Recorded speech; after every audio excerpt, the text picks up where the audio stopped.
अस्सलामुअलैकुम, दुनिया न्यूज के साथ मैं हूँ उरूज आजम। मैं हूँ वहाब हसन। हेडलाइंस आपने जानी। बुलेटिन के आगाज में आपको खबर ये देंगे कि सरबरा JUI मौलाना फजल रहमान की कराची में सदर आसिफ अली जरदारी से और बिलावल भुट्टो से मुलाकात। उनसे सवाल किया गया कि 27वीं तरमीम पर वोट दे रहे हैं ना, जिस पर मौलाना फजल रहमान ने जवाब दिया कि आईनी तरामीम की वोटिंग के हवाले से मुशावरत जारी है।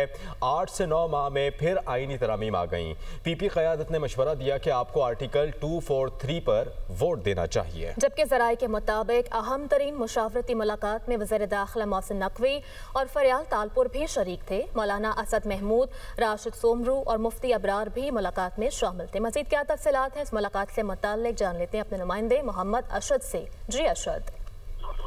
जी बिल्कुल, देंगे 27वीं आईनी तरमीम के हवाले से सियासी जमातों के राब्तों का सिलसिला जो है वो जारी है। मौलाना फजल रहमान की सदर मुमलिकत आसिफ अली जरदारी, बिलावल भुट्टो जरदारी से बिलावल हाउस कराची में अहम तरीन मुलाकात हुई, जिसमें पीपल्स पार्टी की क़यादत की जानिब से उनसे सवाल किया गया कि मौलाना साहब 27वीं तरमीम पर वोट दे रहे हैं ना, जिस पर मौलाना फजल रहमान का ये जवाब था कि आईनी तरमीम की वोटिंग के हवाले से मुशावरत जारी है। उनका ये भी कहना था कि 8 से 9 महीने में फिर आईनी तरामीम जो है वो आ गई हैं, जिस पर PP क़यादत की जानिब से उनको मशवरा दिया गया कि आपको आर्टिकल 243 पर वोट देना चाहिए।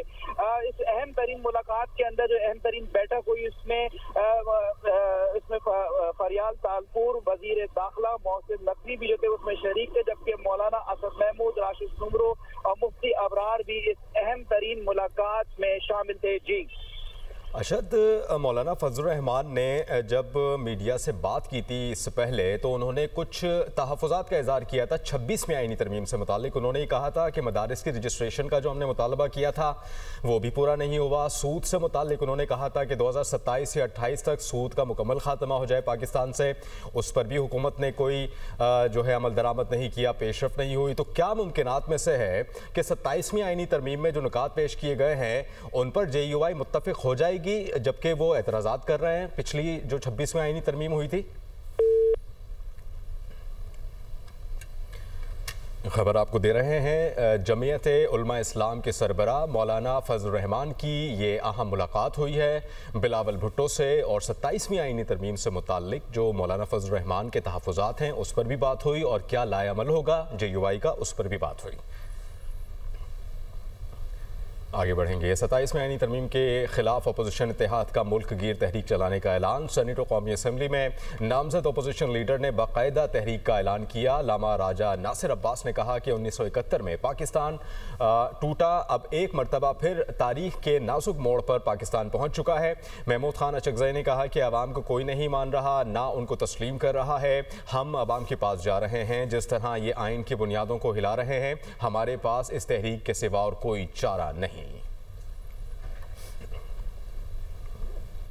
पाकिस्तान 1971 के बाद जिसमें पाकिस्तान टूट गया था, अब एक बार फिर एक नए खतरनाक मोड़ पे खड़ा हो चुका है। इस वक्त पूरे पाकिस्तान के अवाम की जिम्मेदारी है कि ऐसी सियाह 27वीं आईनी तरमीम है, इसके खिलाफ खड़े हों। हम सब एक नारा लगाएंगे कि इस दस्तूर को, सुबह बेनूर को मैं नहीं मानता, मैं नहीं जानता। आइन पे हमारी अपनी पार्लियामेंट हमलावर है। जब पार्लियामेंट एक डिबेटिंग सोसाइटी की शक्ल इख्तियार कर ले, चूँकि पार्लियामेंट अवाम की नुमाइंदा है, अवाम की ताकत से यहाँ लोग पहुँचते हैं, उनको कोई दरखोर इतना नहीं मानता, इसलिए हम डायरेक्ट अवाम के पास जा रहे हैं। और गवर्नर पंजाब सरदार सलीम हैदर खान का कहना है कि CEC में 27वीं तरमीम के हवाले से फैसले किए गए। कुछ चीज़ों पर इख्तलाफ राय है जिस पर अभी मुबासा होना बाकी है। पाकिस्तान पीपल्स पार्टी विफाक के साथ खड़ी है। वो कराची में मीडिया से गुफ्तगू कर रहे थे। CEC की मीटिंग थी, उसके बाद भी सारे पीपल्स पार्टी के कैदीन जो है यहाँ पे इकट्ठे हैं, और CEC में जो फैसले हुए वो आप लोगों ने देखा कि उसमें बहुत सारी 27वीं तरमीम में चीज़ें थी जिनमें डिसीजन इत्फाक़ राय ना हो सका, 2-3 शिकों पे हुआ। उनमें पीपल्स पार्टी जो है गवर्नमेंट के साथ खड़ी है, और उन 3 शिकों पे इंशाल्लाह 243 पे, और बाकी जो चीज़ें हैं वो अभी जैसे चेयरमैन साहब ने कहा और CEC में भी डिस्कस हुआ, डिबेटेबल है। उस पर बहुत सारी शिकें हैं जिन पे डिबेट होनी है, और डिबेट के बाद फिर फैसला होगा। कोई जल्दी नहीं है। 27वीं नहीं तो फिर 28वीं आ जाएगी, लेकिन उस पर डिबेट की ज़रूरत है और डिबेट के बाद उस पर खबरों का सिलसिला आगे बढ़ाएं और आपको बताएं कि सेनेट से 27वीं आईनी तरमीम की मंजूरी का ये मामला है। वज़ीर आज़म मियां मोहम्मद शहबाज शरीफ की जानिब से इत्तेहादी जमातों के सेनेटर्स को मदऊ कर लिया गया। ज़राए के मुताबिक हुकूमती और इत्तेहादी सेनेटर्स को वज़ीर आज़म की जानिब से दावतनामे भी मौसूल हो चुके हैं, जबकि वज़ीर आज़म हुकूमती और इत्तेहादी जमातों के सेनेटर्स के एजाज़ में इशाहिया देंगे। वज़ीर आज़म की जानिब से सबको आज मदऊ किया गया है।